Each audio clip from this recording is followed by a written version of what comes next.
saddened and struck with shock at the sudden demise and the home call of his endearing servant, Uncle Timothy, standing before the throne of God, who is sovereign and doeth everything according to his plan and purpose.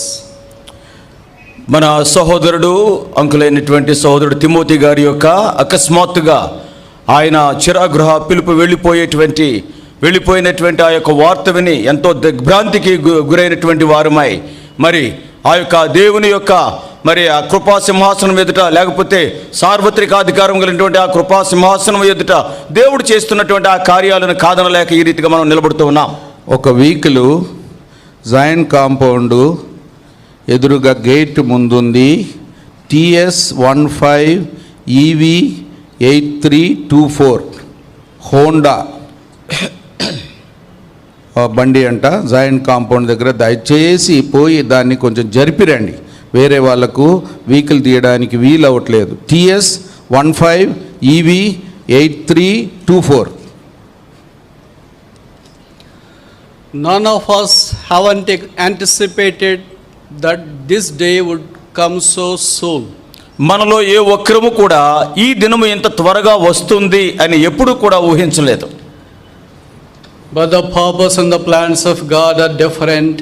అయితే దేవుని acknowledging the sovereign will of God, we accept his paths and his plans concerning all of us and the church at large and the family which is bereaved.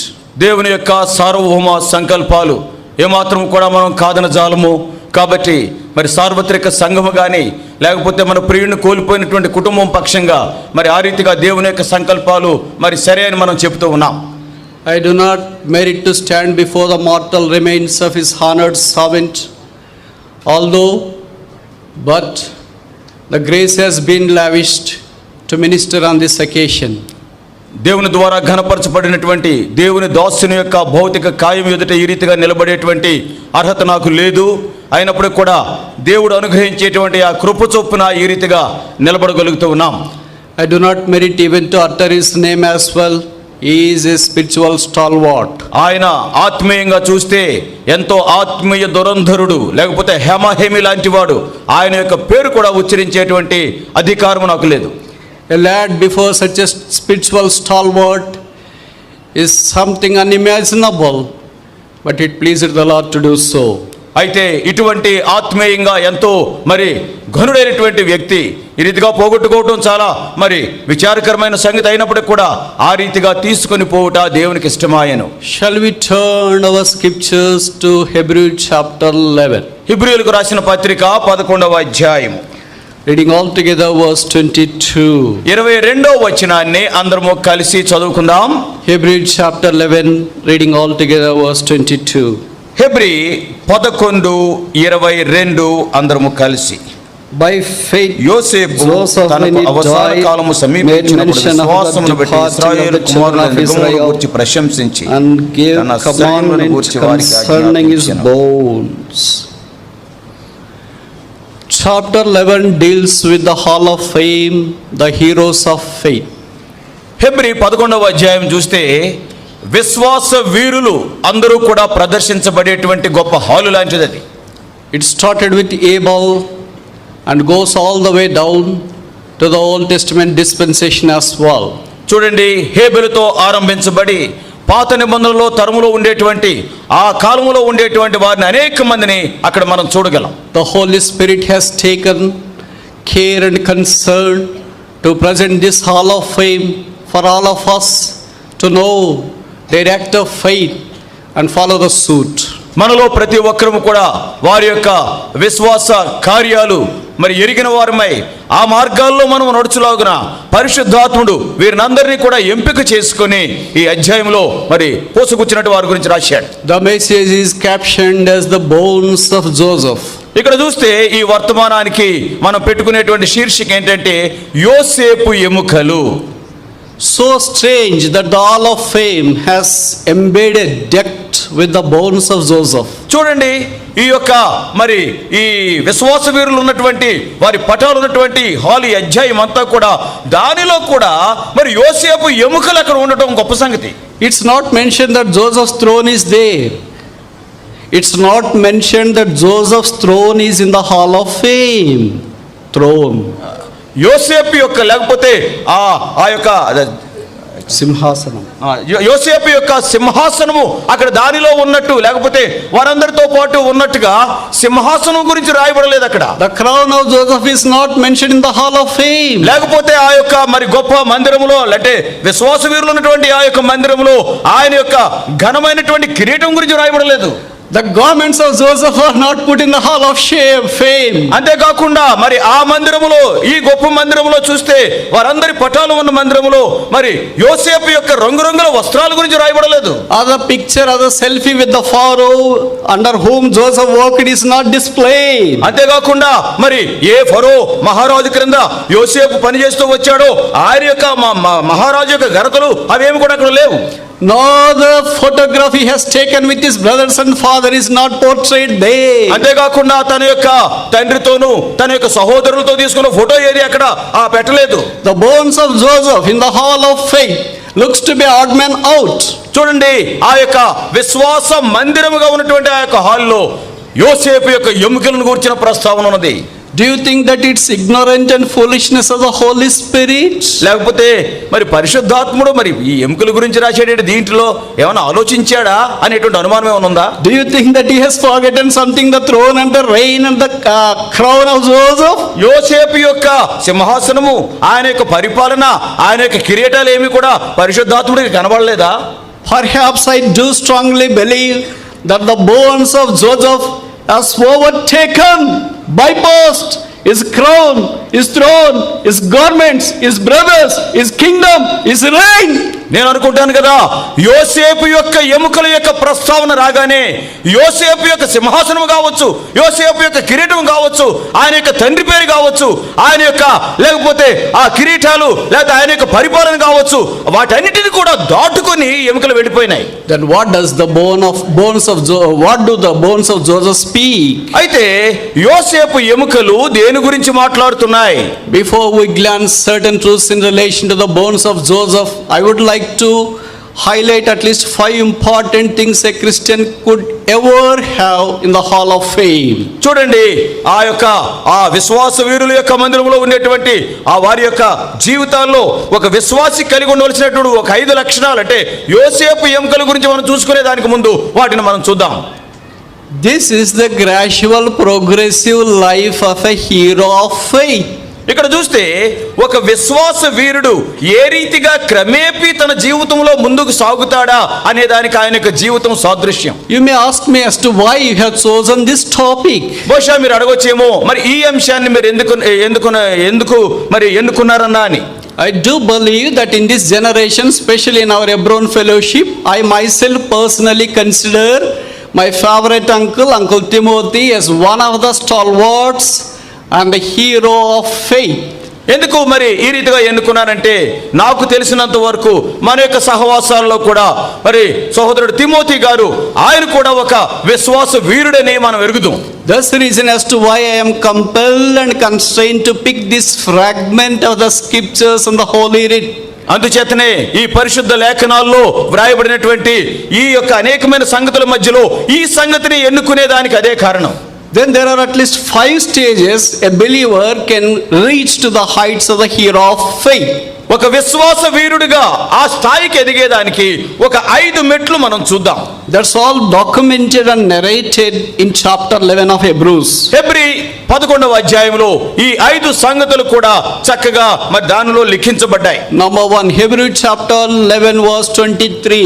మొట్టమొదటిగా 11:23 Hebrew 11:23. By faith Moses, when he was born, మోషే పుట్టినప్పుడు విశ్వాసమును బట్టి. the first stage of a believer or a person who received the Lord Jesus Christ is born in the house of the Lord, in the hall of fame. ఒక వ్యక్తి యొక్క జీవితంలో మరి ఈ రీతిగా ఆ విశ్వాస వీరుల ఆ మందిరంలో ఉండాలంటే మొట్టమొదటి మెట్టుగా మనం చూస్తే తాను విశ్వాసమును బట్టి జన్మించాలి. He was born. తాను పుట్టినాడు. Are you born again? నువ్వు తిరిగి జన్మించావా? Are you born by the Spirit and the faith in the word of God? దేవుని యొక్క ఆత్మను బట్టి, దేవుని యొక్క వాక్యములో విశ్వాసం ఉంచడం బట్టి నువ్వు తిరిగి జన్మించావా? If you are not born again by the faith and receiving the efficacy of the blood of Lord Jesus Christ that cleanseth us from all our sin, you have no part with the hall of fame. దేవుని యందలి విశ్వాసముతో, అంతేకాకుండా ప్రభువైన యేసుక్రీస్తు వారి యొక్క ప్రశస్తమైనటువంటి ఆ రక్తములో కడగబడకపోతే, అటువంటి ఆరంభమే నీకు లేకపోతే ఆ విశ్వాస వీరుల మందిరంలో నీకు లోపలికి వెళ్ళే ప్రవేశమే లేదు. The best thing a person in this world would ever have is to be born again in the house of faith. అన్నిటికన్నా ప్రాముఖ్యమైనది, మూలమైనది ఏమిటంటే విశ్వాస గృహములో ఒక వ్యక్తి తిరిగి జన్మించుట మొదటి మెట్టు. Concerning to Moses, the Holy Spirit has taken care and concern to write the birth of Moses. చూడండి, ఇక్కడ చూస్తే ఈ యొక్క మోషే విషయంలో మనం చూస్తే మరి పరిశుద్ధాత్ముడు ఎంతో చాలా జాగ్రత్త తీసుకొని ఏ రీతిగా జన్మించాడు అనే దాని గురించి నొక్కి చెప్తున్నాడు. It takes us to the importance and vitality of being born again. దాని ద్వారా తిరిగి జన్మించటంలో ఎంత ప్రాముఖ్యత ఉన్నదో, తిరిగి జన్మించడం అనేటువంటిది ఎంత పునాది వంటి సత్యమో మనం గుర్తెరగలం. And then what is the second step for a believer in the hall of fame? తర్వాత ఈ విశ్వాస వీరుల పట్టిలో ఉండవలసినటువంటి వ్యక్తి యొక్క రెండవ లక్షణము, రెండవ మెట్టు ఏంటి? Hebrews chapter 11 verse 8. హెబ్రీ 11:8. By faith Abraham, when he was called. అబ్రహాము పిలువబడినప్పుడు విశ్వాసమును బట్టి. Born again is not sufficient, but the Bible says that Abraham was called. తిరిగి జన్మించుట సరిపోదు. బైబిల్లో రాయబడింది కదా, Abraham పిలువబడెను. When he was called. తాను పిలువబడినప్పుడు. It is the personal call from the God of the heaven for every human being. పరలోక దేవుడు ప్రతి మానవుని పిలిచేటువంటి వ్యక్తిగతమైన పిలుపు ఇది. He has called us in Christ Jesus. He has called us in Christ Jesus. నేను నన్ను కూడా ఆయన పిలుస్తూ ఉన్నాడు. Ephesians chapter 1 says that we are chosen before the foundations of the world in Christ. ఎఫెసీ 1:1 చూస్తే జగత్తు పునాది వేయబడక ముందే క్రీస్తులో మనల్ని ఆయన ఏర్పాటు చేసుకున్నాడు. What a magnanimous call it is. It's incomparable, unique, phenomenal, astronomical and heavenly divine call. కాబట్టి ఈ పిలుపు మాటకు వస్తే ఎంత మహోన్నతమైన పిలుపు, ఎంత మహాత్మ్యంతో నిండిన పిలుపు, మహత్తరమైన పిలుపు, అంతేకాకుండా పరలోక సంబంధమైనటువంటి దైవికమైన పిలుపు, దేనితో సరిపోల్చలేని పిలుపు. God of glory appeared unto Abraham and call him, I will bless thee and thou shalt be blessing. మహిమ గల దేవుడు అబ్రహాముకు ప్రత్యక్షమై నేను నిన్ను ఆశీర్వదించెదను, నీవు ఆశీర్వాదముగా ఉందువు అని చెప్పాడు. Today the same call is extended to all of you seated over here if you are not born again. ఈనాటి వరకు నువ్వు తిరిగి జన్మించి ఉండకపోతే ఇక్కడ కూర్చున్న ప్రతి వ్యక్తికి కూడా ఈ సాయంకాలం అదే పిలుపుని దేవుడు ఇస్తున్నాడు. He says that I will bless thee and thou shalt be a blessing. దేవుడు అంటాడు కదా, నేను నిన్ను ఆశీర్వదిస్తాను, నీవు ఆశీర్వాదముగా ఉందువు. Outside the call of God you can never be a blessing and you can never be a blessed person. దేవుని పిలిపే నీకు లేకపోతే నీవు ఆశీర్వదించబడలేవు, వేరే వారికి నువ్వు ఆశీర్వాదకరముగా ఉండజాలవు. You have been a curse for yourself and curse for others who are living by you. చూడండి, నువ్వు ఆ మిగిలిన వారు ఎవరైతే నీ ఇరుగు పొరుగు ప్రాంతాల్లో జీవిస్తున్నారో ఆశీర్వాదముగా ఉండజాలవు, కానీ నువ్వెంతో శాపము తెచ్చేవాడిగా ఉంటావు. Have you ever considered as to why you became cursed for yourself and for others too? చూడండి, నీ యొక్క జీవితంలో నీకు నీవు ఇతరులకు కూడా ఈ రీతిగా శాపం తీసుకొచ్చే వ్యక్తిగా ఎందుకు మారావో ఎప్పుడైనా ఆలోచించావా? Would you like to consider yourself to convert your curse into a blessing? అంతేకాదు, నీలో ఉన్నటువంటి శాపాన్ని దీవెనగా మార్చుకునే దానికి ఏమైనా తలంపు ఉందా నీలో? You can never change by yourself. నీ అంతటి నువ్వే ఆ మార్పు తీసుకొని రాలేవు. None of us could ever alter that change in you. మాలో ఏ ఒక్కరు కూడా నీ జీవితంలో ఆ మార్పును తీసుకొని రాలేరు. It's possible with only one person. ఒకే వ్యక్తితో అది సాధ్యము. Mark 10:27 says with God all things are possible. Mark సువార్త 10వ అధ్యాయము 27వ వచనంలో ఉంది కదా, దేవునికి సమస్తము సాధ్యమే. And that God sent forth his son in the fullness of time. ఆ దేవాది దేవుడు కాలము సంపూర్ణమైనప్పుడు తన కుమారుని పంపెను. And that son went all the way to the ఆ cross. కుమారుడు సిలువకు తాను వెళ్ళెను. And he became a curse for us. మన కొరకై ఆయన శాపముగా The చేయబడెను. blessed Father, the blessed Son, the blessed Holy Spirit has laid our curse upon him.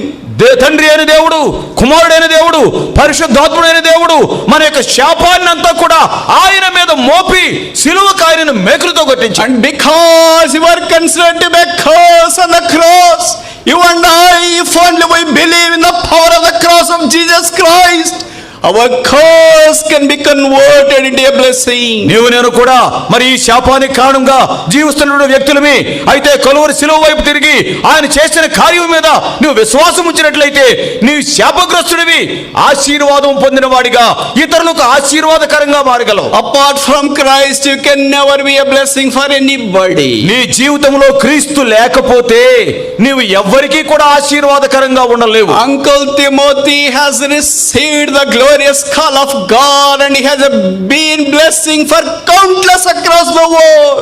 సహోదరుడైనటువంటి Timothy గారు దేవుని యొక్క మహిమాయుక్తమైనటువంటి పిలుపు ఆయన విని లోబడి సర్వలోకములో అనేక మందికి ఆశీర్వాద కారణంగా ఉండినాడు. The bones of Joseph యోసేపు శల్యములు ఎముకలు reminds us that there is a call for every believer to Prati receive the blessing from God. దేవుని నుంచి ఆశీర్వాదం పొందులాగున ప్రతి విశ్వాసిని కూడా దేవుడు పిలుస్తాడు అనేటువంటి ఆ సత్యము యోసేపు ఎముకలు మనకు చెప్తున్నాయి. And the third step, మూడవ మెట్టు Hebrews chapter 11 verse 24. Hebrew 11:24. Hebrew 11:24. By faith Moses, when he was come to years, మోషే పెద్దవాడైనప్పుడు విశ్వాసమును బట్టి, by faith Moses came to years. విశ్వాసమును బట్టి మనం చూస్తే మోషే ఎదిగి పెద్దవాడయ్యాడు. It's good to be born again in the house of Lord. దేవుని యొక్క ఇంటిలో తిరిగి జన్మించుట మంచిదే. It's good to receive the call of God. దేవుని యొక్క పిలుపు వినుట శ్రేష్టము. But thirdly, it's also equally good to grow in the grace and knowledge of Jesus Christ. Come Aite- into the years. ప్రభు అయినటువంటి యేసుక్రీస్తు వారి యొక్క కృపయందును జ్ఞానమందును దినాలు గడిచే కొద్దీ ఎదుగుట చాలా ప్రాముఖ్యం. If only we grow in the grace and knowledge of Jesus Christ, we can perceive what is right and what is wrong. ప్రభు యేసుక్రీస్తు వారి యొక్క కృపయందును జ్ఞానమందును ఎదిగినప్పుడే ఏది మంచి ఏది చెడు అని గుర్తించగలం. Because Moses has came into the years, he realized that what was in Pharaoh's palace and what was there in the wilderness or in the Egypt with the people of God. మోషే పెద్దవాడైన తర్వాత అప్పుడు గ్రహించాడు ఫరో రాజమందిరంలో ఏమున్నది, దాని ఫలితం ఏంటి, దేవుని పిల్లలతో అరణ్యంలో తిరుగులాడు ద్వారా అక్కడ ఏమి లభిస్తుంది, మరి ఇందులో ఉన్న వ్యత్యాసాన్ని గ్రహించాడు ఎదిగిన తర్వాత. So we should also grow spiritually in Lord Jesus Christ. మనం కూడా ప్రభువైన యేసుక్రీస్తునందు ఆత్మీయంగా ఎదగాలి ఎదిగి తీరాలి. Fourthly, Hebrews chapter 11 verse 4. నాలుగవది Hebrew 11:4. When he was righteous, God testifying of his gifts, and by it he being dead yet speaketh. రాయబడిన మాట చూడండి, విశ్వాసమును బట్టి హేబెల్ కయీను కంటే శ్రేష్టమైన బలి దేవునికి అర్పించిన దేవుడు అతని అర్పణలను గురించి సాక్ష్యం ఇచ్చినప్పుడు అతడు ఆ విశ్వాసమును బట్టి నీతిమంతుడని సాక్ష్యం పొందెను. అతడు మృతునందియు ఆ విశ్వాసము ద్వారా మాట్లాడుచున్నాడు. Although he was dead, but he speaketh. తెర చూస్తే ఆయన చనిపోయాడు కానీ మాట్లాడుతున్నాడు. And this same with uncle as well. సోదరుడు తిమోతి గారి పక్షంగా కూడా ఆ మాట మనం చెప్పగలం. Physically speaking, he is no more. మరి భౌతికంగా మనం చూస్తే ఆయన మరి లోకాన్ని వదిలి వెళ్ళిపోయారు. But spiritually speaking, he speaketh to each one of us. అయితే ఆత్మీయంగా మనం చూసుకున్నప్పుడు మనలో ప్రతి ఒక్కరితో ఆయన మాట్లాడుతున్నాడు. That's called witnessing. దాన్నే సాక్ష్యమిచ్చుట. Abel has started to witness about the faith he has received from God. దేవుని నుంచి తాను పొందిన విశ్వాసమును గూర్చి హేబెలు సాక్షిగా ఉండినాడు, సాక్ష్యం ఇచ్చినాడు. Uncle used to testify what the Lord has wrought in his heart.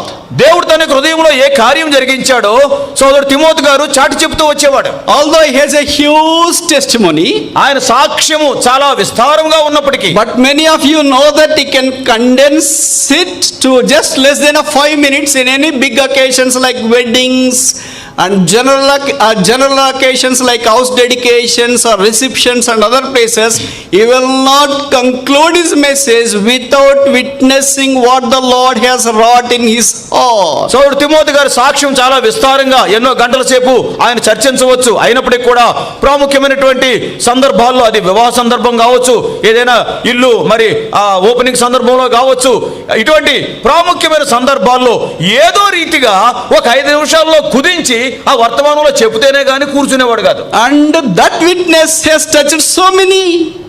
ఆ సాక్ష్యము అనేక మందిని తాకింది. And many have converted to the Christ. అనేక మంది క్రీస్తు వైపు మరలినారు. So witnessing is vital in a life of a believer. విశ్వాసి యొక్క జీవితంలో సాక్ష్యం ఇచ్చుట పునాది వంటి సత్యము. I think I do not like to share this as well. ఇది But చెప్పాలని, with all humility, I would like to share this. ఈ మాట చెప్పాలని నాకు అంత మరి అనిపించడం లేదు, కానీ దీనత్వంతో దీనుడనే ఈ మాట చెప్తున్నాను. Uncle likes me so much so that he used to pat upon my shoulder and ask me what is the matter. చూడండి, ఆ సోదరుడు తిమోతి గారు, జయరాజ్ గారిని ఎంతో ప్రేమించేవాడు. ప్రేమించి ఆయన భుజం మీద తట్టి ఏం సంగతి అనేవాడు. Once we were all alone together sharing a particular room for a meeting. ఒకసారి ఎక్కడో మీటింగ్ ఏర్పాటు చేశారు, మమ్మల్ని ఇద్దరిని కూడా ఒక గదిలో పెట్టారు. We used to share the pulpit so frequently. తరచుగా ఒకే పుల్పిట్ మీద ఇద్దరు మాట్లాడుతుండేవాళ్ళు. Although he is a spiritual giant and a stalwart, but he used to allocate lion's share of the ministry for me and he used to take the morsel of the ministry. తీరా చూస్తే ఎక్కడైనా కూటాలకు పిలిస్తే ఆయన ఆత్మీయంగా ఎంతో హేమహేమి లాంటి వ్యక్తి అయినప్పుడు కూడా ఆయన పేరు పైనేసినా కానీ వర్తమానాలు ఇచ్చేటప్పుడు కింద ఉండి నువ్వే ఇవ్వు అని ఏదో చివరిలో కొంచెం చెప్పేవాడు. మరి సహోదరుడికి కొంచెం అవకాశం ఇచ్చేవాడు. Once I asked Uncle, could you please narrate your testimony so that, although I do not merit to do that, but I would like to document it in book form. చూడండి, నువ్వు ఒకసారి అన్నాను కదా, సోదరుడా అన్న, మరి నీ యొక్క సాక్ష్యం నాతో పంచుకోదానికి నేను అంత యోగ్యత లేకపోయినప్పుడు కూడా ఏదో రీతిగా దాని ద్వారా మరి కొంచెం మంచిగా మారేదానికి నువ్వు నీ సాక్ష్యం చెప్తావా అన్నాను. No, I would like to bring it in a book form. అది ఒక పుస్తక రూపంలో నేను తీసుకొస్తాను, మీరు సాక్ష్యం పంచుకుంటారని మేమిద్దరమే ఉన్నప్పుడు అడిగా.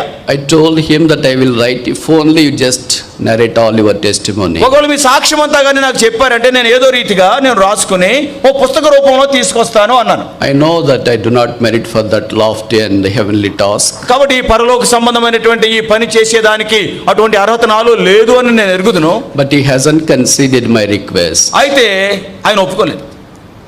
I don't know why. ఎందుకో నాకు తెలియదు. I think that will be a vacant place in my ministry as well. బహుశా నేను చేస్తున్న పరిచర్యలో మరి ఆ పని ఆ రీతిగా ఖాళీగానే కనపడుతుంది. So witnessing is always a vital part in his life and in the life of a Christian. క్రైస్తవుని యొక్క జీవితంలో సాక్ష్యం ఇచ్చుట చాలా పునాది వంటి లక్షణము సహోదరుని జీవితంలో ఎప్పుడు సాక్ష్యం ఇచ్చేవాడు. So we have considered at least 4 important steps in relation to the Christian walk. క్రైస్తవ నడకను చూచినప్పుడు కనీసం 4 సంగతులు, 4 మెట్లు మనం చూసాం. Number 1, we must be born again. మొట్టమొదటిది మనం తిరిగి జన్మించాలి. Number 2, we have to receive the call of God. రెండవదిగా దేవుని పిలుపును పొందాలి. Number 3, we have to grow in the grace and knowledge of Jesus Christ. మూడవదిగా ప్రభువైన యేసుక్రీస్తు వారి యొక్క కృపయందును జ్ఞానమందును ఎదగాలి.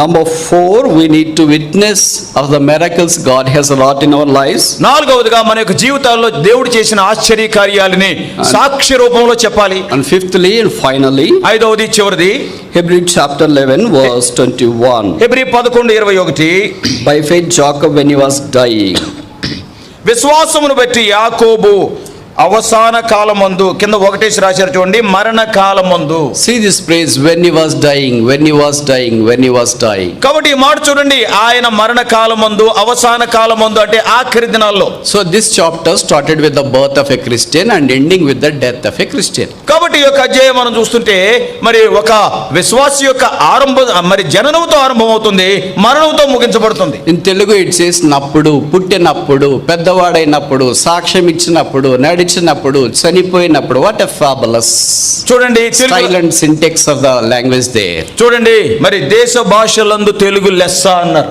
అందుచేత తెలుగు భాషలో ఎంత చక్కగా రాశాడో చూడండి. పిలువబడినప్పుడు, తర్వాత మారు మనసు పొందినప్పుడు, పిలువబడినప్పుడు, ఎదిగినప్పుడు, అప్పుడు, ఇప్పుడు, చనిపోయినప్పుడు అని.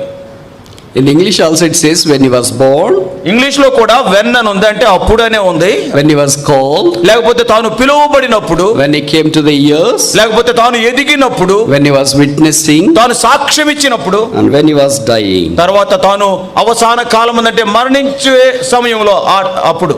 As we stand at the mortal remains of this honored servant, we need to glance about these 5 steps in relation to our Christian walk.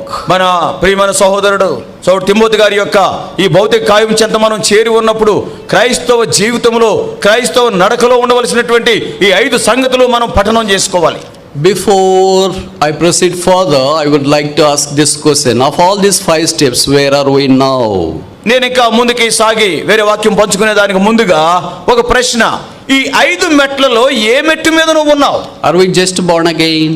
ఇప్పుడే తిరిగి జన్మించి అక్కడ ఆగిపోయావా? Are we just stopped at our call? లేకపోతే దేవుని పిలుపు విని అక్కడ ఆగిపోయావా? Are we just staying in the growth, in the grace and knowledge of Jesus Christ? దేవుని యొక్క కృపలోను యేసుక్రీస్తు జ్ఞానములో ఎదుగుతూ అక్కడ ఆగిపోయావా? Are we just standing at the witnessing of the Lord's miracles wrought in our lives? మన యొక్క జీవితాల్లో దేవుడు చేసిన ఆశ్చర్యక్రియలు చాటి చెప్పుతూ ఆ స్థాయిలో ఆగిపోయావా? Spiritually, we need to come to this matured stage when he was dying. ఆత్మీయంగా మనం చూస్తే తన యొక్క అవసాన కాలమందు, మరణ కాలమందు అనేటువంటి ఆ స్థితికి మనం రావాలి. In faith he was born again, విశ్వాసమును బట్టి తాను తిరిగి జన్మించాడు. and by faith when he was dying. అంతేకాకుండా ఆ విశ్వాసముతోనే, విశ్వాసములో ఉండి తాను లోకాన్ని So విడిచిపెడతాడు. started with birth, the birth started with faith and the death ended with faith. జననము విశ్వాసముతో ఆరంభించబడుతుంది, మరణం కూడా విశ్వాసముతోనే ముగించబడుతుంది. This is the characteristic and the hallmark and vitality of a hero of faith. ఒక విశ్వాస వీరునికి ఉండవలసినటువంటి లక్షణాలు, తన యొక్క జీవితంలో ఉండవలసినటువంటి సుగుణాలు ఇవి. And Joseph was considered to be one among such heroes documented in the chapter. ఈ అధ్యాయంలో మరి వ్రాయబడినటువంటి వారి గురించి మనం చూసినప్పుడు యోసేపు కూడా అటువంటి విశ్వాస వీరులలో ఒకడు. When he was dying, he had a great desire. తాను మరణిస్తూ ఉన్నప్పుడు ఒక గొప్ప ఆశ ఉండింది ఆయన హృదయంలో. Usually we want to hear the last words spoken by a person who slept in the Lord. చూడండి, ఎవరైనా ప్రభునందు ఉన్నటువంటి వ్యక్తి ప్రభునందు నిద్రిస్తూ ఉన్నప్పుడు మరి చివరిగా ఏం మాటలు చెప్తారా అనేటువంటి ఆతృత మనలో ఉంటుంది. We ask them, brother, what are the last words you spoke? కాబట్టి మనకి ఎవరైనా సహోదరులు కనబడితే వెంటనే అడుగుతాం, అయ్యా చివరిగా ఏం చెప్పి తాను చనిపోయారని అంటాం. Our uncle called me last week. గత వారం సహోదరుడు నాకు ఫోన్ చేసినప్పుడు, And sometimes he used to call when there is a need for the ministry which he can't go. He used to recommend my name. కొన్ని సార్లు ఎక్కడైనా ఏమైనా కూటాలు పెట్టుకున్నప్పుడు, మరి ఎవరినైనా వర్తమానికలు పంపమన్నప్పుడు, ఆయా సందర్భాల్లో పరిచర్యలో అక్కర్ను బట్టి సహోదరుడు ఫోన్ చేస్తూ ఉంటారు. And he called me and requested me to go to certain place to help in the ministry. పరిచర్యలో సహాయపడేదానికి అయ్యా ఫలానా ఊరు వెళ్ళు అని చెప్పేదానికి ఆయన ఫోన్ చేశారు. And he discussed about the meeting and the date and the place as well. తర్వాత మరి ఏ తారీఖున మీటింగు, లేకపోతే ఏ ఊర్లో మీటింగు, దానికి కారణం ఏంటి, ఎందు నిమిత్తం మీటింగ్లు పెట్టారు, ఇవన్నీ కూడా మేము మాట్లాడుకున్నాం. Apologies as I couldn't concede his request that time. ఆ సమయంలో మరి క్షమించాలి, కారణం ఏంటంటే నేను వెళ్తాను అని నేను అనలేకపోయాను. Because that was a working day. ఎందుచేత అది నాకు మరి కాలేజీలో పని దినం అది. So I can't move out during working days, especially occasions like this. ప్రత్యేకంగా అటువంటి సందర్భాల్లో మరి ఇటువంటి దినాల్లో మరి ఆ కాలేజీ పనిదినంగా ఉన్నప్పుడు నేను అక్కడ వదిలేసి వెళ్ళలేను. Now I feel sorry for not conceding his request which he has made, and I haven't dreamt that would be the last request he would make for me. ఆ మాట నేను మరి అంగీకరించలేకపోయిన కారణాన్ని బట్టి ఇప్పుడు ఎంతో చింతిస్తున్నాను. ఎందుచేతనంటే ఆయన జీవితంలో నాకు చేసిన ఆఖరి మనవది. I am sorry for that. దాని నిమిత్తం ఎంతో చింతిస్తున్నాను. And such things usually would happen in our lives too. మన యొక్క జీవితాల్లో కూడా సందర్భాల్లో ఇటువంటి సంగతులు జరుగుతుంటాయి. So I still remember the call he has made and the discussion we had over phone, because it was a last call for me. ఆయన నుంచి నాకు వచ్చినటువంటి ఆఖరి ఫోన్ కాల్ అది. కాబట్టి ఆ దినాన్ని మేము ఏం మాట్లాడాము, మాట కూడా నాకు గుర్తుంది. Joseph's last message is also written in this chapter. యోసేపు ఇచ్చినటువంటి ఆఖరి మాటలు అంటే ఆయన వర్తమానము, ఆయన పలికిన మాటలు కూడా ఈ అధ్యాయంలో ఉన్నాయి. And he asked them to carry his bones back to a land of Canaan. నా యొక్క ఎముకలు మీరు వెళ్తున్నప్పుడు కనాను దేశానికి మీరు తీసుకొని పోండి, ఇక్కడ వదిలిపెట్టొద్దు అన్నాడు. What a strange desire. చూడండి ఎంత వింతైనటువంటి ఆశ ఇది. Is there any believer who talks about the physical things like bones and the coffin and other things? ఎవరైనా మరి విశ్వాసి భౌతికమైన సంగతులు, నా ఎముకలు జాగ్రత్తగా చూసుకో, నన్ను పెట్టి జాగ్రత్తగా చూసుకొని ఎవరైనా చెప్తారా? We usually tell, I have kept the gold there in the locker and try to take care of it. మనం మామూలుగా వెళ్ళిపోయేటప్పుడు ఏం చెప్తామంటే, తల్లి ఇటు రామ్మా అని చెప్పేసి అని ఆ లాకర్లో చూడు ఒక 1 కేజీ బంగారం పెట్టాను, ఎవడో ఎత్తుకెళ్ళకుండా జాగ్రత్త తీసుకో అంటాం. And see this locker full of documents of this flat and that field and this plate and so many things we tell. కాబట్టి ఇంకోటి ఎవడో పిలుస్తాం, పిల్లగాడిని ఇదిగో దీంట్లో నీ కోసం కొన్నాను రా, అక్కడ 4 ఫ్లాట్లు కొన్నాను, ఇక్కడ 3 ఎకరాలు కొన్నాను, అక్కడ ఉన్నాయి కాగితాలు, రిజిస్ట్రేషన్ ఫారాలు అంటాం. And also will call his wife and take care of and says that these are the medicines I usually use and take care of them as well. కాబట్టి అక్కడ భార్యకి ఇచ్చేది ఇది. భార్యను పిలిచి భార్యతో ఏమంటామంటే, రోజు పొద్దుట మరి ఆ బీపీ మందులు వేసుకునేవాడిని, తర్వాత ఏమో షుగర్ మందులు వేసుకుని ఎన్నో వేసుకునేవాడిని, చచ్చిపోయిన తర్వాత కూడా 1 డజన్ దాపెట్లో పెట్టంటాం, జాగ్రత్త చూసుకో అంటాం. Usually we do not think about the bones. అయితే సర్వసాధారణంగా నా ఎముకల గురించి జాగ్రత్త వహించు అని ఎవరు మనం. This is the only portion in the whole scriptures where the Holy Spirit is concerned about the bones of Joseph. ఈ అధ్యాయమంతులు లేదా లేఖనాల్లో మనం జాగ్రత్తగా పరిశీలించినప్పుడు యోసేపు యొక్క ఎముకల గురించి మరి ఇక్కడే చాలా స్పష్టంగా వ్రాయబడింది. This incident or the bones of Joseph is mentioned at least 4 times in the Holy Writ. తెర చూస్తే పరిశుద్ధ బైబిల్ గ్రంథం అంతా కూడా మనం జాగ్రత్తగా పరిశీలించినప్పుడు 4 ప్రాంతాల్లో యోసేపు ఎముకల గురించి మరి ప్రస్తావించబడింది. And thrice in the Old Testament, once in the New Testament. 3 సార్లు పాత నిబంధనలోను, ఈ క్రొత్త నిబంధనలో ఒకసారి వ్రాయబడింది. Shall we turn to the scripture portions before we close the sermon? ఈ యొక్క మరి వాక్యము ముగించేదానికి ముందుగా మరి ఈ లేఖన భాగాలు కూడా మనం చూసుకుందాం. Genesis chapter 50. ఆదికాండము 50వ అధ్యాయము. Genesis chapter 50. ఆదికాండము 50వ అధ్యాయము verse 25. 25. And Joseph took an oath of the children of Israel, saying, God will surely visit you, and you shall carry up my bones from thence. మరియు యోసేపు, దేవుడు నిశ్చయముగా మిమ్మల్ని చూడవచ్చును, అప్పుడు మీరు నా ఎముకలను ఇక్కడి నుండి తీసుకొని పోవాలని చెప్పి ఇశ్రాయేలు కుమారుల చేత ప్రమాణం చేయించుకొనెను. Joseph reigned the Egypt for about more than 70 years. యోసేపు ఐగుప్తు రాజ్యానికి 70 సంవత్సరాలు పైగా ఏలికగా ఉండినాడు. Then what to believe that he has acquired materialistically? What do you think that he has earned materially? వస్తు రూపకంగా చూస్తే, ఆస్తి పరంగా చూస్తే మరి ఎంత సంపాదించి ఉంటాడు అని మనం అనుకుంటాం. Today even a small job holders earn so much. నేటి దినాల్లో చిన్న ఉద్యోగం చేసుకున్నా కానీ చాలా సంపాదిస్తున్నారు. But if only were prime minister of a particular place or a country, how much you will earn? చూడండి, ఏదైనా దేశానికి కానీ ఏదైనా రాజ్యానికి కానీ ప్రధానమంత్రిగా 70 సంవత్సరాలు ఉన్నావంటే ఎంత సంపాదిస్తావు? You will find shortage of numbers. కనీసం మరి ఎక్కడ దాచాలా అనేటువంటిది కూడా కష్టమే. Joseph hasn't done that. అయితే యోసేపు ఆ రీతిగా చేయలేదు. And he hasn't asked this generation to take all the wealth he has amassed in Egypt. ఏదో ఐగుప్తులో నేను సంపాదించిన ఆస్తి అంతా కూడా మీ గొర్రెల మీద గాడిదల మీద వేసుకెళ్ళాలని చెప్పేసి చెప్పలేదు. But he commanded the people of Israel in relation or concerning his bones. ఇశ్రాయేలు జనాంగాన్ని అంటే ఇశ్రాయేలు కుమారులతో ఆయనతో ప్రమాణం చేయించాడు, మీరు వెళ్ళేటప్పుడు నా ఎముకలు ఉంటాయి, వాటిని తీసుకెళ్ళండి అని. Because it was the promise made by God to Abraham, Isaac and Jacob. ఎందుచేతనంటే అబ్రహాము, ఇస్సాకు, యాకోబులకు దేవుడు చేసిన వాగ్దానం అది. So it speaks of the promise of faith. అంటే విశ్వాస వాగ్దానమును గురించి, ఆ వాగ్దానం మీద తనకున్న విశ్వాసం గురించి మాట్లాడుతుంది. A faithful person or the hero of faith would always stand on the promises of God. ఒక విశ్వాస వీరుడు లేకపోతే విశ్వాసంతో నిండుకున్న వ్యక్తి ఎప్పుడు కూడా దేవుని యొక్క వాగ్దానాల మీద నిలబడతాడు, ఆధారం చేసుకుని ఉంటాడు. What did God promise to Abraham, Isaac and Jacob? Abraham, ఇస్సాకు, యాకోబులకు దేవుడు చేసిన వాగ్దానం ఏంటి? In the fullness of time he will visit the people of Israel and lead them to the land that floweth with milk and honey.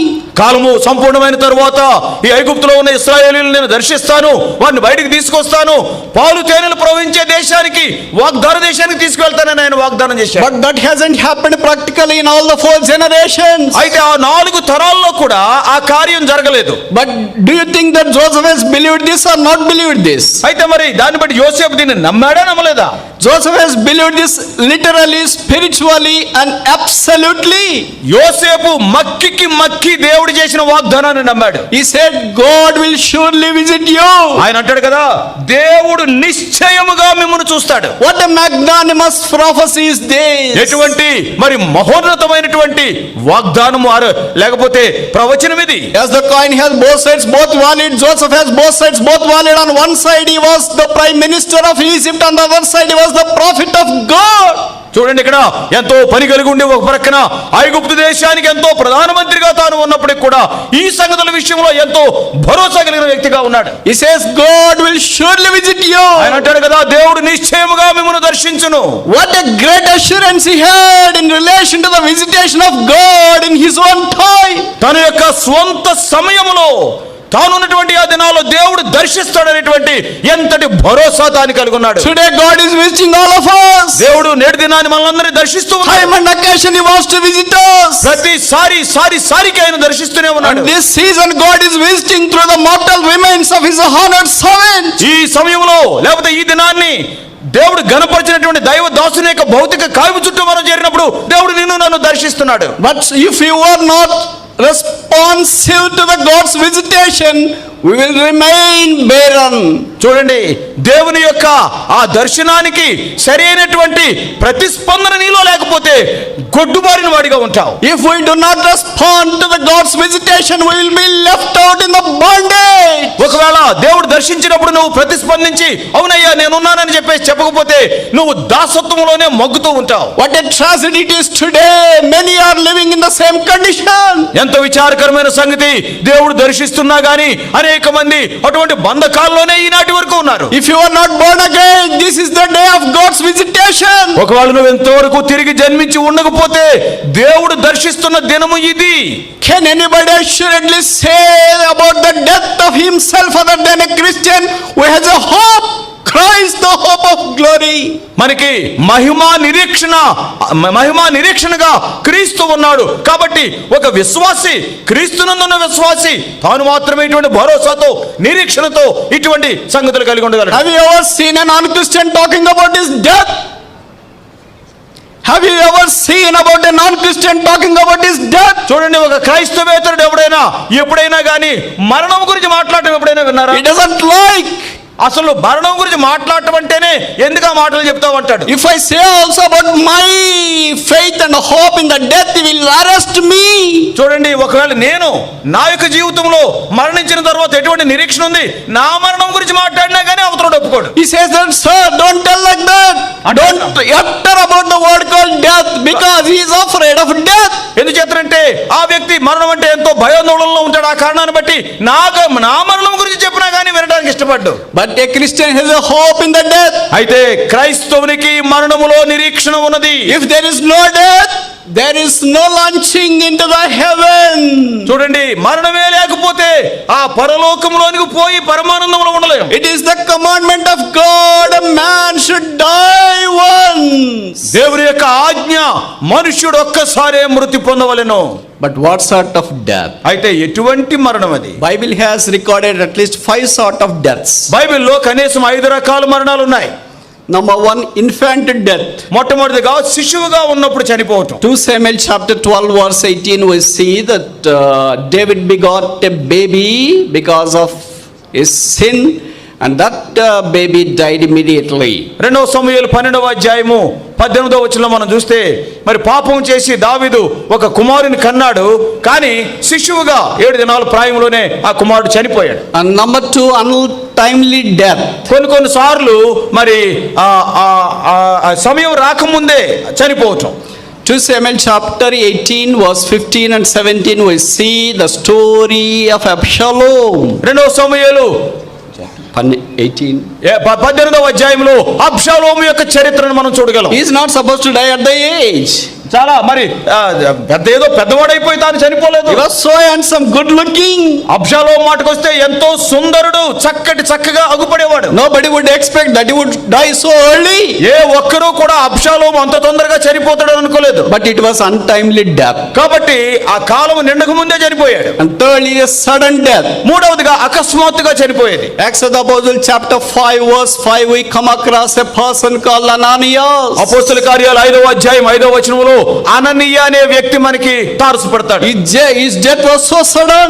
ఆయన మరణము అకస్మాత్తుగా జరిగింది. Why the Holy Spirit has allowed a sudden death in his life? ఎందుకు మరి పరిశుద్ధాత్ముడు అననీయ జీవితంలో అకస్మాత్తుగా మరణించేదానికి అనుమతించాడు? He cheated the Holy Spirit. ఎందుకంటే పరిశుద్ధాత్ముడిని మోసగించాడు. And following him, his wife also dead. ఆయన యొక్క అడుగు జాడల్లోనే నడిచి భార్య కూడా చనిపోయింది. If only we cheat the Holy Spirit, the punishment would be so severe as it is recorded in Acts of the Apostle chapter 5. పరిశుద్ధాత్ముని గాని మోసగించావా?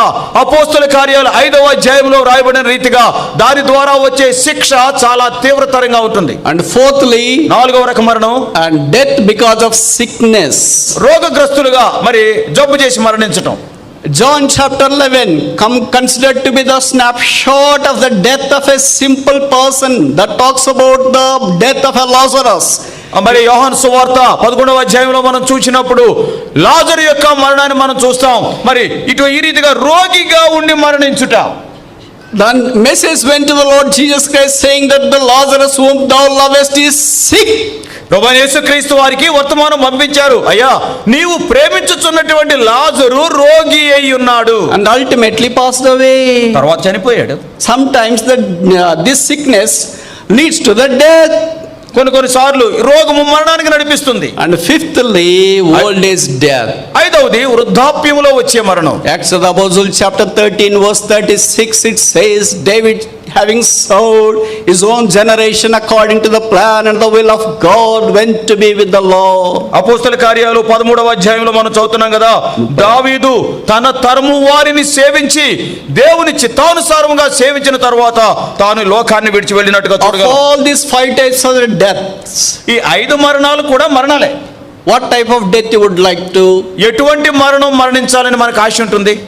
First one, అంటే రోజుల వయసులో ఉన్నప్పుడు no, we చనిపోవాలి. have already escaped that stage. ఇప్పుడు ఎవరు కూడా రోజుల వయసులో లేరు, దాటేశారు. And maybe we are in the second, third and fourth and fifth as well. బహుశా మరి 2వ రకము, 3వ రకము, 4వ రకము, 5వ రకము మరి అటువంటి మరణం వాటిల్లే స్థితిలో ఉన్నాం. And uncle has taken the lead in relation to his home call, having continued his life's pilgrimage and became old and received the God's call. మనకు సహోదరుడైతే తన యొక్క జీవిత కాలం అంతా కూడా చక్కగా దేవుడిచ్చినటువంటి ఆయుష్ కాలాన్ని తాను దేవుని కొరకై వాడి మరి నిండు వృద్ధాప్యంలో తాను మరణించాడు. That's a biblical. ఇది బైబిల్ పరమైనటువంటి మరణం. Abraham died like that. Abraham ఆ రీతిగా Isaac మరణించాడు. died like that. ఇస్సాకు అలా మరణించాడు. Jacob died like యాకోబు ఆ that. రీతిగా మరణించాడు. And Joseph died like that. యోసేపు కూడా ఆ రీతిగానే లోకాన్ని విడిచిపెట్టాడు. Now the question is, ప్రశ్న ఏంటంటే, although we are talking much about the death, ఈ మరణం గురించి ఇంతగా మాట్లాడాము, this is not to threaten you. ఇదేదో మిమ్మల్ని బెదిరించేదానికి కాదు, This is not to subdue your emotions and the feelings. లేకపోతే మీకుండేటువంటి ఆ యొక్క ఉద్రేకాలను ఏదో అణగుద్రొక్కాలని కాదు. This is to tell you the reality that death is supposed to be rock to any person who is on the earth. కాబట్టి భూలోకంలో ఉన్న ఏ వ్యక్తికైనా మరణం అనేటువంటిది తప్పక ఏదో ఒకనాడు ఎదురవుతుందనే సత్యాన్ని చాటి చెప్పే ప్రయత్నం ఇది. Before this mortal remains of his honored servant, would we like to proclaim the gospel of Jesus Christ? మన ప్రియ సహోదరుడు దేవుని ద్వారా ఘనపరచబడినటువంటి ఘనముగా వాడుకోబడినటువంటి సహోదరుని యొక్క భౌతిక కాయం ఎదుట నిలబడి ఈ సువార్తనే ప్రకటించాలని Death is ఆశిస్తున్నాను. not final. మరణం అనేటువంటిది అంతము కాదు. Don't think that you are going to die one day and everybody will forget. No. ఒకనొక దినాన్ని నేను చచ్చిపోతాను, అందరూ మర్చిపోతారు, అదే అంతము అనుకోకు. Somebody may display your photo and pay their homage and respect in the newspapers, media, social media, obituary, and so many things may happen for you if you are not a believer. ఒకవేళ ఒక వ్యక్తి ఏదో నీ photo పెట్టు, లేకపోతే social మీడియాలో పెట్టు, ఏదో మరి ఈ రీతిగా ఏదో ఒక దండేసో గణపరిచి ఏదో 4 మాటలు రాసు ఏవేవో కార్యాలు చేయొచ్చేమో కానీ అది సరి అయినటువంటి మరణం కాదు అది. But there is a life after death. అయితే మరణము తరువాత జీవం ఉన్నది. Perhaps you might have entered into the courts of the Lord for the first time on this sad occasion. బహుశా దేవుడి యొక్క ఆవరణంలోకి మొట్టమొదటిసారి నువ్వు ప్రవేశించి ఉండొచ్చు. అయితే ఆ రక్షణ విషయం మాట ఏంటి? We want to tell you that there is a life after death. మీతో చెబుతూ ఉన్నాం కదా, మరణించిన తర్వాత మరలా జీవితం ఉన్నది. Have you prepared for that life after death? చనిపోయిన తర్వాత బ్రతికేదానికి సిద్ధపడి ఉన్నావా? The preparation starts at the cross of the Lord Jesus Christ. ప్రభువైన యేసుక్రీస్తు వారి యొక్క సిలువ చెంత నుండే ఆ యొక్క సిద్ధపాటు ఆరంభమవుతుంది. If you do not receive Lord Jesus Christ, no matter who you are, what you are, where you are, why you are, when you are, you will succumb to the hell. ప్రభువైన యేసుక్రీస్తు వారిని నీ స్వంత రక్షకుడిగా నువ్వు అంగీకరించి ఉండకపోతే నువ్వు ఎవడవైనా కావచ్చు, ఎక్కడైనా ఉండొచ్చు, ఎంత గరుడువైనా కావచ్చు, ఏ స్థితిలో అయినా ఉండొచ్చు, మరణ బారిని పడిపోతావు. And death has no bias. తర్వాత మరి ఆ మరణానికి ఏమాత్రము పక్షపాతము లేదు. Death has no mercy. అంతేకాదు మరణం వచ్చిందంటే కనికరము చూపదు. Death has no respecter of persons. ఏదో ఫలానా మనిషి అని చెప్పేసి మరణం ఎప్పుడు కూడా పక్షపాతం Death will never spare you. మరణము నిన్ను వదలదు.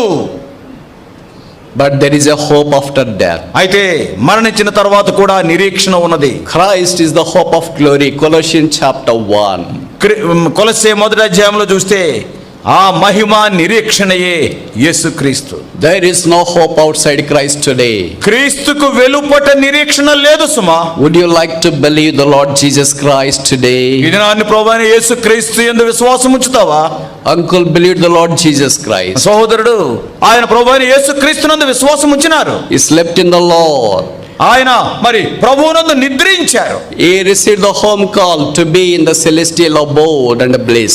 తన యొక్క ఆ యొక్క పరలోకములో ఆ పరలోక నివాసములో ఉండులాగున ఆ పరమానందములో గడుపులాగున ఆ పరలోక పిలుపు విని వెళ్ళిపోయారు. Many of us having that hope today. నేటి దినాల్లో మనలో అనేక మందికి ఆ నిరీక్షణ ఉన్నది. So we do not fear about death. కాబట్టి మరణం వచ్చిందంటే భయపడము. But what about you? అయితే నీ సంగతి ఏంటి? Sitting here, ఇక్కడ కూర్చున్నావు, listening the gospel of Jesus Christ. యేసుక్రీస్తును గురించిన సువార్త వింటున్నావు. And you are listening and learning the love of Christ. ప్రభువైన యేసుక్రీస్తు వారి యొక్క ప్రేమ గురించి వింటున్నావు, నేర్చుకుంటున్నావు. But you say that Jesus is not for me. అయితే యేసుక్రీస్తు వారు నాకు కాదులే అంటున్నావా? He belong to some downtrodden cause. ఏదో మరి నిమ్ర కులస్తుల కోసం అనుకుంటున్నావా? He is for poor people. ఏదో బీదవారి కోసమే యేసుక్రీస్తు అనుకుంటున్నావా? He is for village people. వాళ్ళేదో గ్రామస్తుల కోసం అనుకుంటున్నావా? See what I am. చూడు నన్ను చూడు, నా What is my caste? నా యొక్క కులం ఏంటి? What is my education? నా చదువు చూడు. What is my background? నా వెలుగు చరిత్ర చూడు. What is my political setup? లేకపోతే రాజకీయంగా నా పరపతి చూడు. What is my wealth I have amassed, లేకపోతే legally or illegally? నేను సంపాదించిన ఆస్తి చూడు. న్యాయబద్ధంగా సంపాదించానా, ఎలా సంపాదించానా? See all the jewelry which I have stored in the lockers. చూడు నా లాకర్స్ లో నేను దాచిపెట్టిన ఆభరణాలు, నోట్ల కట్టలు చూడు. See all my wealth displayed in my home and outside as well. మా ఇంటికి రా, మా ఇల్లు చూడు ఎంత ఐశ్వర్యవంతుండో, బయట కూడా అంత ఉంది. But death is very terrible. అయితే మరణము భయంకరమైనది. When it approaches you, మరణము నిన్ను సమీపించిందా? nothing can ever stop this death. మరణాన్ని ఆపగలిగిన శక్తి దేనికి లేదు. Your wisdom will not come. నీ జ్ఞానము అడ్డు రాదు. Your caste would not come. నీ కులము నిన్ను రక్షించదు. Your money would not come. నీ డబ్బు నిన్ను కాపాడదు. Your wealth would not come. నీ ఐశ్వర్యం నిన్ను కాపాడదు. But only one person could save you. ఒక ఆయనే నిన్ను రక్షించగలడు. That is Jesus Christ. ఆయనే యేసుక్రీస్తు. Because he loved you so much so that he went to the cross. ఎందుకంటే ఆయన నిన్ను ఎంతగానో ప్రేమించి కలువరి శిలువకు వెళ్ళాడు. He was bruised on the cross. Calvary శిలువ మీద ఆయన నలుగుగా కొట్టబడ్డాడు. He shed his precious blood. Calvary శిలువ మీద తన ప్రశస్త రక్తాన్ని చిందించాడు. ఆయన ప్రక్క బల్లెముతో పొడవబడి తెరవబడింది. And he died on the cross. Calvary శిలువపై మరణించాడు. Buried. ఆయన పాతి పెట్టబడ్డాడు. Rose again on third day. మూడవ దినాన్ని తిరిగి లేచాడు. Seated in heavenly places. పరలోక స్థలాల్లో ఆసీనుడయ్యాడు. One day he is going to come. ఒకానొక దినాన్ని ఆయన తిరిగి రాబోతున్నాడు. Are you ready? సిద్ధంగా ఉన్నావా? Are you ready? సిద్ధంగా ఉన్నావా? Are you ready? సిద్ధంగా ఉన్నావా? If you haven't ready, ఒకవేళ సిద్ధంగా లేకపోతే make a decision today. ఈ దినాన్నైనా ఒక తీర్మానం చేసుకో. Forgiveness is free. క్షమాపణ ఉచితము, Salvation is free. రక్షణ ఉచితము, God's blessings are free. దేవుని ఆశీర్వాదాలు ఉచితము, Conversion of curse into blessing is free. శాపాన్ని ఆశీర్వాదముగా మార్చుకునేది Entry ఉచితము, into heaven is free. పరలోకములో ప్రవేశించడం ఉచితము. What makes you to reject this free offer? ఈ యొక్క ఉచితంగా ఇచ్చేటువంటి ఈవులను ఎందుకు కాదంటావు? ఏది అడ్డుకుంటుంది? If only you reject, there would be no other fool other than you in this whole universe. If only you reject this free offer that ఒకవేళ is offered unto you, ఈ ఉచితమైనటువంటి ఈ యొక్క ఈవులు గాని నువ్వు తిరస్కరిస్తే, there would be no fool other than you in this whole universe. ఈ సర్వాత్రికంలో ఉచితంగా దేవుడు అనుగ్రహించే ఈవులను కాదన్నావంటే నీకన్నా బుద్ధిహీనుడు ఇంకొకడు ఉండడు. Joseph, when he was dying, commanded to his people concerning his bones. యోసేపు తన యొక్క అవసాన కాలమందు మరణ దినములలో తన యొక్క శల్యములను గూర్చి ఇశ్రాయేలు కుమారులకు వారితో ప్రమాణం చేయించుకున్నాడు. And secondly, Exodus chapter 13 verse 19. రెండవదిగా నిర్గమాకాండము 13వ అధ్యాయము 19వ వచనములో ఎముకలను గూర్చిన ప్రస్తావన ఉన్నది. Exodus chapter 13 verse 19. 13-19 నిర్గమాకాండం. When Moses took the bones of Joseph with him, and he had straitly sworn the children of Israel, saying, God will surely visit you, and he shall carry up my bones away hence with you. మరియు మోషే యోసేపు ఎముకలను తీసుకుని వచ్చెను. అతడు దేవుడు నిశ్చయముగా దర్శనమిచ్చును. అప్పుడు మీరు నా ఎముకలను ఇక్కడి నుండి తీసుకుని పోవాలని ఇశ్రాయేలీయుల చేత రూఢిగా ప్రమాణము చేయించుకుని ఉండెను. Moses has picked up this coffin of Joseph which are filled with bones. మోషే యోసేపు యొక్క ఆ సమాధి చెంతకు వెళ్ళి ఆ సమాధి పెట్టెను పట్టుకున్నాడు. దాని నిండా ఎముకలు ఉన్నాయి. It was such a fabulous and incredible scenario as we glance at the historical exodus of the people of Israel after serving the Pharaoh for 400 years. 400 సంవత్సరాల కాలము మరి ఆ ఫరోకి దాసులుగా ఉంటూ ఇశ్రాయేలీయులందరూ కూడా మరి ఆ ఐగుప్తుని విడిచిపెట్టి మరి ఆ బయలుదేరి వారందరూ కూడా లక్షలాది మంది బయటకు వచ్చేటువంటి ఆ దృశ్యాన్ని చూస్తే ఎంతో ఎంతో ఆశ్చర్యం కొలిపేటువంటి దృశ్యంగా ఉంటుంది. In such a historical exodus, is it possible to pick up the bones from the coffin or take the coffin all the way with him? ప్రజలందరూ కూడా అంత ఉత్సాహభరితులుగా మాకు స్వతంత్రం వచ్చిందని సంతోషంగా సాగిపోతున్నటువంటి ఆ సమయంలో ఎవరైనా ఆ ఎముకలను పట్టించుకొని ఈ పెట్టి మోసుకెళ్దామంటారా? Independence after 430 years. 430 సంవత్సరాల దాసత్వం తర్వాత మొట్టమొదటిసారిగా స్వాతంత్ర్యం రుచించారు. They haven't forgot the commandment and the prophecy made by Joseph. అయినప్పటికీ కూడా యోసేపు యొక్క ఆజ్ఞ, ఆయన యొక్క ప్రమాణము, ఆయన చేసినటువంటి ఆ ప్రవచనాన్ని మర్చిపోలేదు. Now tell me, what is the age of the bones of Joseph? ఇప్పుడు చెప్పండి, యోసేపు ఎముకల యొక్క వయస్సు ఎంత ఉంటుంది? ఎముకల వయస్సు It could be more than 430 years. ఖచ్చితంగా 430 సంవత్సరాల కన్నా ఎక్కువే. But they haven't decayed. అయినా కానీ అవి పాడైపోలేదు. They haven't decomposed. అవే మాత్రం కూడా మట్టిగా అయిపోలేదు. They were still as they were when Joseph died. యోసేపు చచ్చిపోయినప్పుడు ఎలాగున్నాయో 430 సంవత్సరాలు పైగా గడిచిన తర్వాత కూడా అలాగే ఉన్నాయి. Moses has taken that responsibility. మోషే ఆ బాధ్యత తన భుజస్కంధాల మీద వేసుకున్నాడు. Today who is willing to take this responsibility? ఈ దినాన్న ఈ బాధ్యత ఎవరు తీసుకుంటారు? In spite of all the hush and bush, the glittering and glamoring of this world, Moses was concerned about the bones of Joseph. లోక సంబంధమైనటువంటి ఆకర్షణలు లేకపోతే లోక సంబంధమైన సంగతులు ఎన్నెన్నో మునిగిపోయే స్థితిలో ఉన్నప్పటికీ కూడా మోషే మాత్రం ఈ ఎముకలు నేను మోయాలన్నాడు. Behold, greater than Joseph is there in the heaven. పరలోకములో యోసేపు కన్నా శ్రేష్ఠుడు ఉన్నాడు. And the bones of heavenly Joseph is nothing but the church of God. చూడండి, ఆ పరలోక యోసేపు యొక్క ఎముకలు ఏంటంటే దేవుని యొక్క సంఘమే. And who would be concerned to take the responsibility of carrying these bones throughout the wilderness? అయితే ఈ అరణ్య యాత్ర అంతటిలో కూడా ఈ ఎముకలు నా భుజాల మీద పెట్టుకుని నేను మోస్తాను అనేటువంటి వాడెవడు? Could you imagine that there were two coffins or arks traveled for 40 long years in the wilderness under the leadership of Moses? మోషే యొక్క నాయకత్వంలో రెండు ఈ సమాధి పెట్టెలు ఆ రీతిగా 40 సంవత్సరాల కాలం ప్రయాణించాయి. And one was the Ark of the Covenant, ఒకటేమో ఆ మందసమున్న పెట్టె, and the other is the Ark of the bones of Joseph. రెండవది ఏంటంటే యోసేపు యొక్క ఎముకలు ఉన్నటువంటి పెట్టె. The one speaks of the resurrection, that is, rejection received by Joseph. మొట్టమొదటి ఒకటి చూస్తే యోసేపు ఏ రీతిగా తృణీకరించబడ్డాడో దానికి సాదృశ్యంగా ఉంది. And the other one speaks of the rebellion, the people have gone against God. దేవునికి విరోధంగా ఇశ్రాయేలు చేసిన తిరుగుబాటుకు సాదృశ్యంగా రెండవ పెట్టె మందసం ఉన్నది. And throughout the wilderness they have to remember these two things: rejection of the person of Jesus Christ and rebellion against God. చూడండి, ప్రభువైన యేసుక్రీస్తు వారిని తృణీకరించుట, దేవాది దేవుని ఎదుట తిరుగుబాటు చేయుట, ఈ రెండు సంగతులు కూడా ఆ అరణ్య యాత్ర అంతటిలో కూడా సాగినాయి. Do you think that the Israelites who were just traveling along with Moses in his leadership and supervision have not discussed about this coffin which they are carrying? చూడండి, ఆ అరణ్య యాత్రలో మరి ఆ రీతిగా వారు వెళ్తూ ఉన్నప్పుడు 40 సంవత్సరాల కాలంలో ఏంటి ఈ యోసేపు యొక్క ఎముకలు తీసుకొస్తున్నారు ఏంటి అనేటువంటి సంగతులు ఇశ్రాయేలీయులు సంభాషించి ఉండరా? What for these bones? ఏంది ఎముకలు మూట కట్టుకొస్తున్నాడు? Then what is the message he has to convey? కాబట్టి ఏ వర్తమానం చెప్పాలి? See, the Joseph was rejected by his brethren.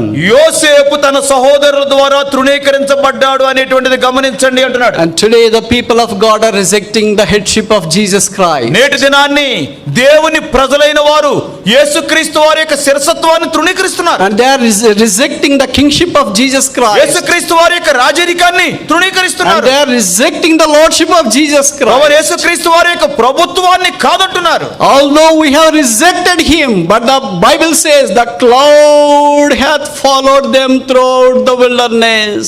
So వారంతా కూడా ఆయనను నిరాకరించినప్పటికీ కూడా ప్రభు వారితో పాటు అరణ్య యాత్ర అంతటిలో కూడా వారిని వెంబడిస్తూనే వెళ్ళాడు. And the water gushed out of the rock. ఆ బండ నుండి నీరు పొర్లి పారింది. Not even one day God failed to the people of Israel, although they failed to God innumerable times. చూడండి, ఇశ్రాయేలీయులు దేవుని విషయంలో అనేక పర్యాయాలు తప్పిపోయినప్పుడు కూడా ఇశ్రాయేలీయుల విషయంలో దేవుడు ఒక్కరోజు కూడా తప్పిపోలేదే. This is the magnanimity of God. దేవుని యొక్క మహిమ మహాత్మ్యం ఇది. How many times we have gone out of the will of God? ఎన్ని పర్యాయాలు దేవుని చిత్తానికి దూరంగా మనం వెళ్ళిపోయాం. How many times we have rejected him? ఎన్నిసార్లు ఆయనను తృణీకరించాం. But he hasn't failed in establishing, showing his faithfulness to us. అయినప్పటికీ కూడా తన యొక్క విశ్వాస్యతను మన వైపు కనపరచడంలో దేవాది దేవుడు ఏనాడు తప్పిపోలేదు.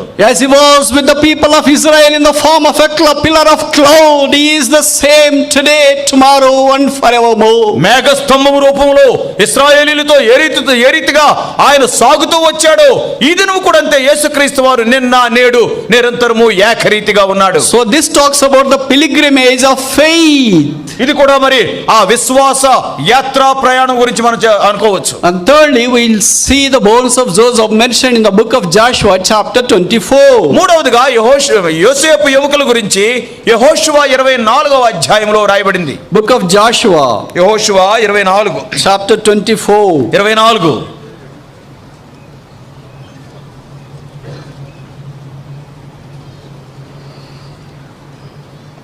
verse 32. 32 And the bones of Joseph, which the children of Israel brought up out of the Egypt, buried they in Shechem. ఇశ్రాయేలీయులు ఐగుప్తులో నుండి తెచ్చిన యోసేపు ఎముకలను షెకెములో మరి చివరిలో చూడండి పాతి పెట్టిరి.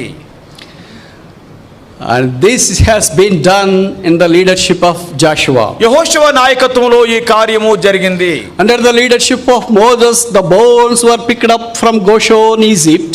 మోషే యొక్క నాయకత్వంలో యోసేపు యొక్క ఎముకలు ఐగుప్తు నుంచి బయటికి తీసుకొచ్చారు. And in the leadership of Joshua, they were buried at Shechem.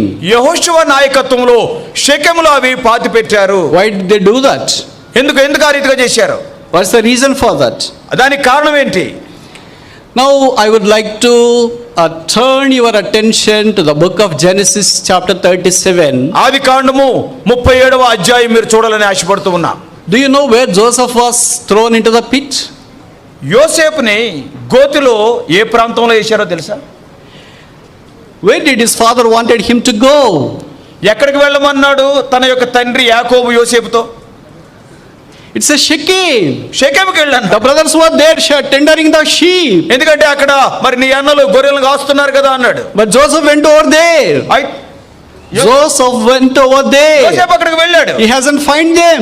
వాళ్ళు అక్కడ లేరు. And they were so close to the Shechem called Dothan. ఆ షెకెం ప్రక్కనే దోతాన్ అనే ప్రాంతం ఉంది, అక్కడ ఉన్నారని వార్త వచ్చింది. It's less than 20 miles from Shechem. అంటే షెకెం నుంచి కనీసం 20 మైళ్ళ దూరం ఉంటుంది. Now Joseph is buried in Shechem. ఇప్పుడు యోసేపుని షెకెములో పాతి పెట్టారు. And the Bible scholars believe that he was so closely attached to the pit he was thrown in and the sepulchre in which he was buried. Bible పండితులు మరి వారు ఏమని చెప్తారంటే, ఏ గుంటలో అయితే తాను యవనస్తుడిగా ఉన్నప్పుడు అన్నుల ద్వారా త్రోయబడ్డాడో ఆ గుంటకు సమీపంగానే నేటి దినాన్ని యోసేపు సమాధి ఉన్నది. What a magnanimous grace. చూడండి దేవుని యొక్క కృప ఎంత మహోన్నతమైనదో. His life started at the pit. ఆయన జీవితము ఆ గోతి దగ్గర ఆరంభమైంది. And his life ended at the pit. తర్వాత అదే చోట ముగించబడింది. That is the man of God, the faithful person, the hero of faith. అదే దైవజనుడంటే, విశ్వాస వీరుడంటే అది. Where are we starting our lives? మన జీవితాన్ని ఎక్కడ ఆరంభిస్తున్నాం? Many of us have started our life with the faith. మనలో అనేక మంది మీ విశ్వాసంతో ఆరంభించాం. We have shipwrecked our faith. అయితే విశ్వాసం అనే ఓడ బద్దలైపోయింది. We became so cold. మనం అంతా చల్లబడిపోయాం. We became so lukewarm. మనం ఎంతో మరి నులివెచ్చని స్థితిలోకి We have వచ్చేసాం. come to the stage where we wanted to live our faith. మన యొక్క విశ్వాసాన్ని విడనాడే స్థితికి వచ్చేసాం. But Uncle Timothy has started his life journey by faith and ended his life in faith. చూడండి, సహోదరుడు తిమోతి గారు విశ్వాసంతో తన యొక్క జీవితాన్ని ఆరంభించాడు, విశ్వాసంతో తన జీవితాన్ని ఆయన ముగించాడు. Joseph started like that and Joseph ended like that. యోసేపు కూడా ఆ రీతిగా ఆరంభించాడు, ఆ రీతిగా ముగించాడు. And the heavenly Joseph, Jesus Christ, started his life like that and ended his life like that. పరలోక యోసేపు అయినటువంటి యేసుక్రీస్తు వారు కూడా తన జీవితాన్ని ఆ రీతిగా ఆరంభించాడు, ఆ రీతిగా ముగించాడు. Today the challenge for all of us is, where are we starting our lives and where are we ending our lives? నేటి దినాల్లో మనందరికీ కూడా ఇది సవాలుగా ఉంటున్నది. ఏ ప్రాంతంలో ఏ రీతిగా మనం మన జీవితాన్ని ఆరంభిస్తున్నాం, ఏ రీతిగా ముగిస్తున్నాం. The pit of sorrow has become a sepulchre of glory and splendidity. కన్నీళ్లతో విచారంతో నిండినటువంటి ఆ గొయ్యి తర్వాత మహిమాయుక్తమైన సమాధిగా మారింది. Had Joseph ever thought when he was thrown into the pit that same pit would be a sepulchre sometime later?